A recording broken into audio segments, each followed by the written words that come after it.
Gênesis, capítulo de número 2, versículos 16 e 17. Gênesis, capítulo de número 3, versículos 4 e 5. E o Senhor Deus lhe deu esta ordem: de toda a árvore do jardim comerás livremente, mas da árvore do conhecimento do bem e do mal não comerás, porque no dia em que dela comeres, certamente morrerás. Então a serpente disse à mulher: é certo que não morrerás, porque Deus sabe que no dia em que dele comerdes, se vos abrirão os olhos, e como Deus sereis conhecedores do bem e do mal. Alguém disse o seguinte, abre aspas, em tempos de pós-modernidade, em tempos contemporâneos, a grande guerra, ou pelo menos uma das maiores guerras, é a guerra das narrativas. Fecha aspas. Na verdade, esse alguém sou eu que está falando, ou que estou a falar, pegando um artigo daqui e da colar e a gente vai parafraseando e expondo o nosso argumento. Essa guerra de narrativas, ela não é nova. Nos dias em que Deus formou o homem, segundo a sua imagem, conforme a sua semelhança, aconteceu essa guerra. Essa guerra, ela teve início, houve, portanto, uma deflagrada guerra de narrativas. De um lado tem Deus dizendo ao homem: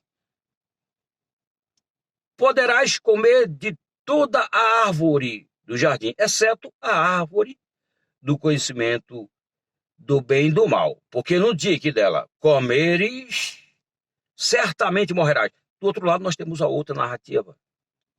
E a serpente disse à mulher: é certo que não morrerás, porque Deus sabe que no dia em que comerdes, e agora a serpente já está se referindo ao casal, se vos abrirão os olhos, e como Deus sereis conhecedores do bem e do mal.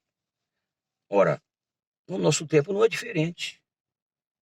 De um lado, nós temos, por exemplo, os conservadores, os cristãos, os homens, mulheres de boa vontade, os patriotas, procurando viver, na medida do possível, dentro das leis que são estabelecidas através da nossa Constituição, a Carta Magna,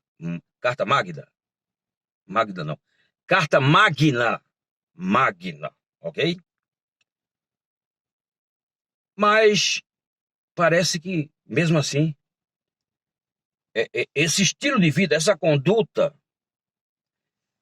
aquilo que nós podemos narrar em relação ao estilo de vida que nós optamos em viver, muito embora corresponda à realidade constitucional, e existe inclusive apoio na própria lei de Deus, a lei maior, esse tipo de conduta, esse tipo de narrativa, porque o homem fala aquilo que ele está vivendo, não procede. Pelo menos diante da outra narrativa. Imagine. O Supremo Tribunal Federal estabeleceu a chamada, ou o chamado inquérito das fake news, que o ex-ministro Marco Aurélio de Mello o denominou de inquérito do fim do mundo. O Supremo Tribunal Federal Ele então estabeleceu esse inquérito. E detalhe, não tem prazo de validade, no qual as autoridades, especialmente na figura do Alexandre, ele faz uma observação daquilo que as pessoas estão falando ou fazendo e descreve a sua narrativa. Em outras palavras, ele vai dizer, olha, o que vocês estão fazendo são atos antidemocráticos. E eu vou acionar a Polícia Federal para poder, com mandados de busca e apreensão, para poder trazer vocês a um julgamento e, consequentemente, serão condenados. No mínimo, vão perder os seus perfis nas redes sociais, etc. Não é exatamente isso que nós estamos vivendo. Mas nós sabemos que quando o Adão deu ouvido juntamente com a Eva a narrativa que não era a narrativa divina, vieram as consequências sobre todos. E se nós seguirmos o exemplo dos nossos primeiros pais, o mesmo vai acontecer conosco.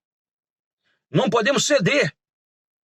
Não importa o que vai nos acontecer. Imagine, quando iniciou a Igreja de Jesus Cristo na Terra, a Igreja cristã, nos primeiros dias ali, quando em dias de Pentecostes, veio a inauguração da igreja, e ela começou ali a dar o seu pontapé inicial. O que acontecia com a igreja? Perseguição, humilhação, prisão, morte. Os apóstolos, com exceção de João, todos foram mortos por professarem a fé em Jesus. Agora eu pergunto, a igreja não é a mesma?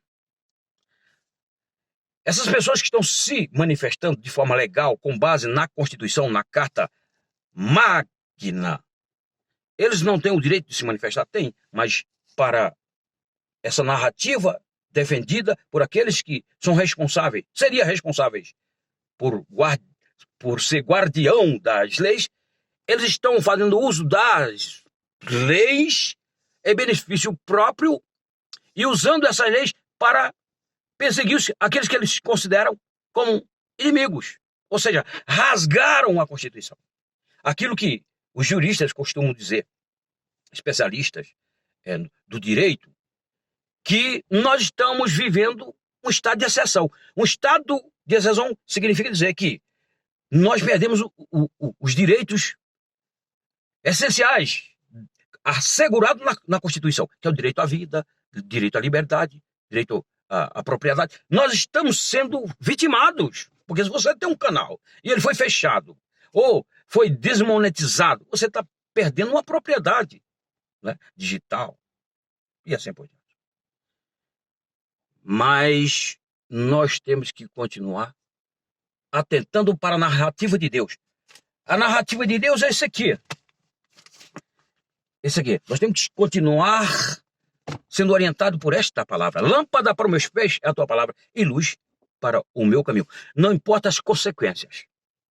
O mundo, ele está sendo projetado para ser governado mais cedo ou mais tarde pelo governo do anticristo. Por isso que nós vemos uma Europa que no passado recente foi o berço do cristianismo. Hoje nós temos 5% de cristãos. Quem está tomando conta hoje da Europa é o islamismo, uma religião extremista, que tem como Deus Alá e profeta Maomé. E, na maioria das vezes, ou as pessoas se submetem a esse sistema religioso, ou ele estabelece a jihad santa, guerra santa. E aí você sabe o que pode acontecer. A América Latina, totalmente, né, governada por um sistema político totalitário, ditador, comunista, apoiado pela China. Brasil caminhando a passos largos para viver também essa realidade que toda a América Latina está vivendo. O mundo está se preparando para o governo da nova ordem mundial, que a Bíblia descreve como o governo do iníquo, do filho da perdição. Por isso que, de acordo com esta palavra aqui, agora me veio na memória, Daniel estava falando desses dias, no capítulo me parece que é o capítulo 2, versículo 21, ou é 3, 21, acho que, não, é o 2:21, onde fala o seguinte, olha só, o que diz aqui, para fechar. É ele quem muda o tempo e as estações, remove reis, estabelece reis, e dá sabedoria. Não, aqui está falando de Deus, mas eu vou ler um versículo onde está falando exatamente do anticristo. Acho que é o 3. Não é. Olha só. Não, agora acho que 7:25 ou.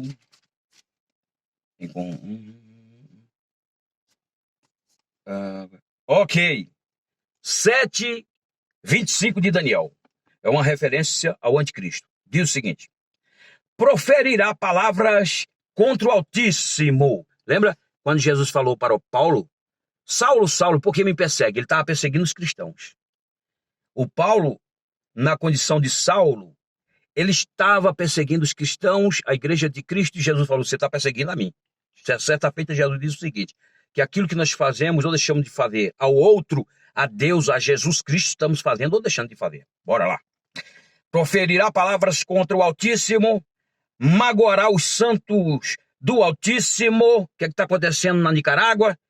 E em boa parte do mundo, os cristãos sendo presos, sendo torturados, muitos sendo mortos. Só que a mídia, que é de viés de esquerda, não passa nenhuma informação a respeito. Não há uma linha divulgando esse tipo de fato, ok? Cuidará de mudar os tempos e a lei. Quem é que está mudando a lei aí no Brasil e no mundo todo? O sistema em países democráticos, entre aspas, o sistema legislativo está sendo mudado. Por quê? Porque as grandes instituições financeiras e as grandes fundações globalistas ou globais estão patrocinando os legislativos no mundo todo para mudar as leis e estabelecer leis que possam ir de encontro a Deus, porque, em última instância, a guerra é contra Deus. Porém, Deus não reconhece adversários, eles vão pegar quem? Os santos de Deus. Os santos do Altíssimo cuidará de mudar os tempos e a lei, e os santos lhes serão entregues nas mãos, por um tempo, de 2 tempos e metade de um tempo. Nós estamos vivendo o princípio de dores. Então, vamos dizer que a igreja, aqui é uma referência aos santos, claro, que vão estar presentes durante o período da grande tribulação, diz respeito a Israel e aqueles que vão se converter naquela dispensação, mas numa proporção menor, nós estamos experimentando como santos que compomos, integramos a igreja de Jesus Cristo. Esse princípio de dores, nós já estamos experimentando. Tá certo? Então é isso. Deus falou que o Adão não podia comer da árvore do conhecimento do bem e do mal. Podia comer de toda a árvore que havia no jardim. De toda a árvore que havia no jardim. Ou todas as árvores. Exceto da árvore do conhecimento do bem e do mal. Mas o diabo o induziu, ele e a Eva, a comer exatamente da árvore que eles não poderiam ter comido. E dizia a serpente a Eva, é certo que não morrereis. Porque Deus sabe que no dia em que comeres dele, quer dizer, do fruto, como Deus serão, ou sereis, conhecedor do bem e do mal. O homem passou a conhecer o bem e o mal de forma equivocada, segundo o pensamento da velha serpente, da antiga serpente, e não segundo o entendimento de Deus. Por isso que ali os homens foram cegados, perderam a visão espiritual. E o Paulo fala que o Deus deste século cegou o entendimento dos incrédulos. Deus com D minúsculo se refere ao diabo. E Jesus Cristo, ele abre o entendimento. Lucas 24:45. Jesus abre os olhos espirituais. Ou abre os olhos espirituais. Valério Pontes.